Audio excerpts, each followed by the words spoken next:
많은 선생님, 학부모님, 교육 전문가들이 초등 시절에 공부보다 더 중요한 것, 책을 가까이 하는 것이라고 얘기하는데요.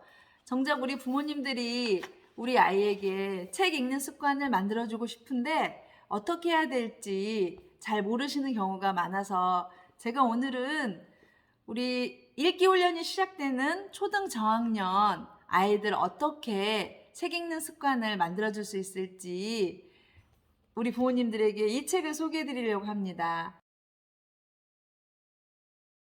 안녕하세요. 초등학교에서 아이들을 가르치고 있는 초등쌤 사랑의 향기입니다.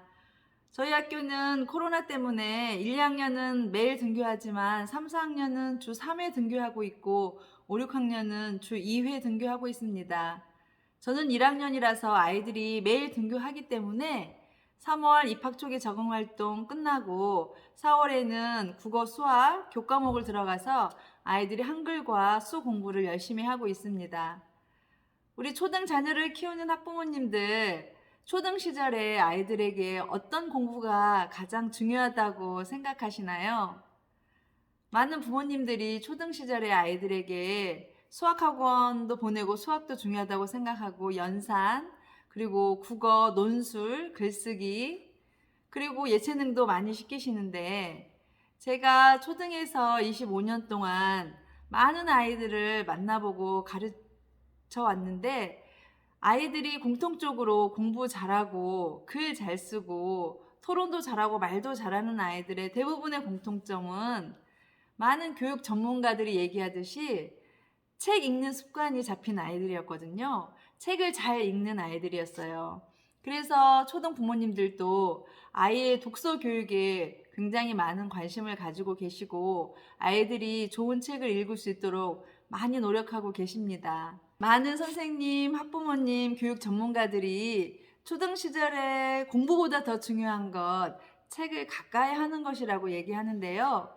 정작 우리 부모님들이 우리 아이에게 책 읽는 습관을 만들어주고 싶은데 어떻게 해야 될지 잘 모르시는 경우가 많아서 제가 오늘은 우리 읽기 훈련이 시작되는 초등 저학년 아이들 어떻게 책 읽는 습관을 만들어줄 수 있을지 우리 부모님들에게 이 책을 소개해 드리려고 합니다.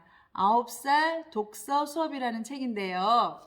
어린이 책을 연구하신 한미화 선생님께서 25년 동안 어린이 책을 연구하시고 지으신 책이에요.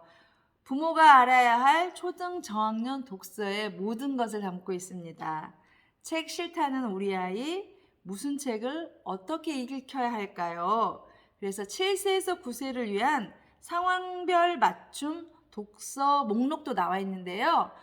여기는 1, 2학년뿐만 아니라 3, 4학년, 5, 6학년으로 갈수록 어떤 책들을 읽히면 좋고 어떤 과정을 거쳐서 아이들이 읽기 독립을 해나가는지 내용이 담겨 있어서 우리 부모님들이 초등 자녀를 둔 부모님들이 이 책을 참고해서 아이들 독서 교육을 하시면 굉장히 많은 아이디어를 얻으실 수 있을 거라고 생각합니다. 차례를 보면요. 굉장히 많은 내용들이 담겨 있는데요.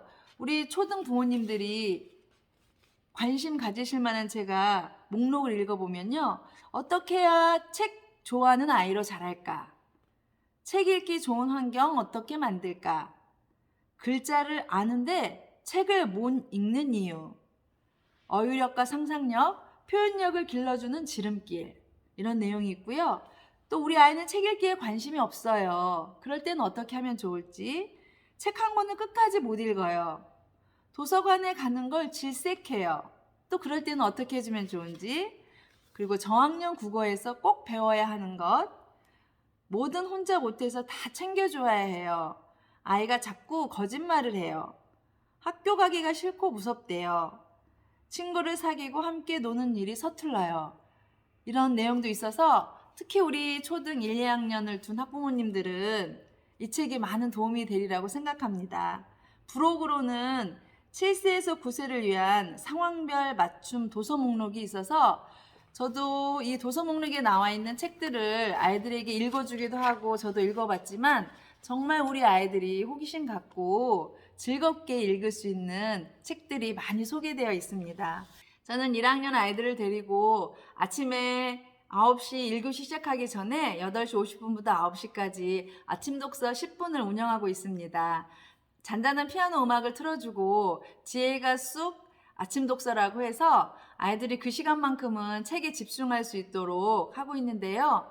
이제 제법 2달이 지나가니까 아이들이 그 시간이 되면 아침 독서에 집중하고 있습니다.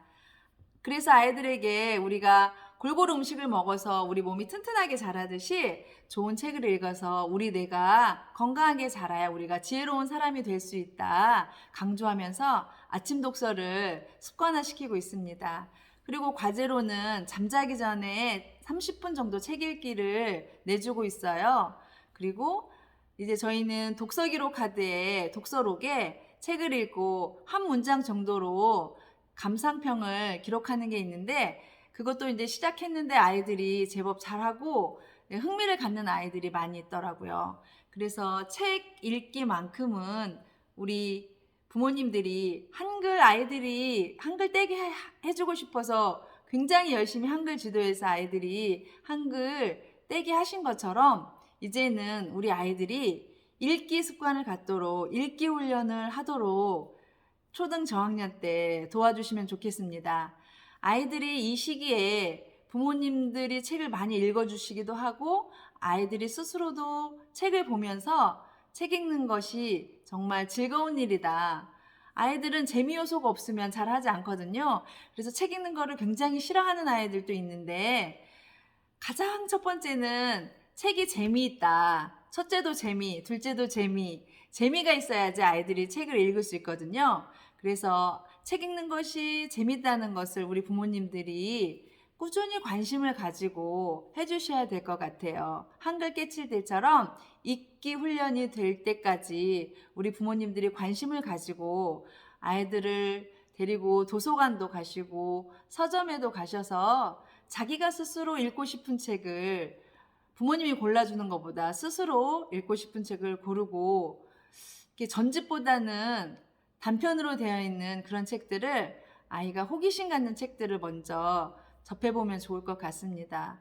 그리고 집에서 제가 잠자기 전에 책 읽기를 과제로 내주고 있다고 했는데 우리 부모님들이 아이들과 조용히 만날 수 있는 시간이 낮에도 물론 읽으면 좋지만 잠자기 전에 읽으면 아이들과 이런저런 대화도 나누면서 책도 읽으면서 그리고 잠자기 전에 굉장히 그 뇌가 오래 그걸 기억한다고 해요.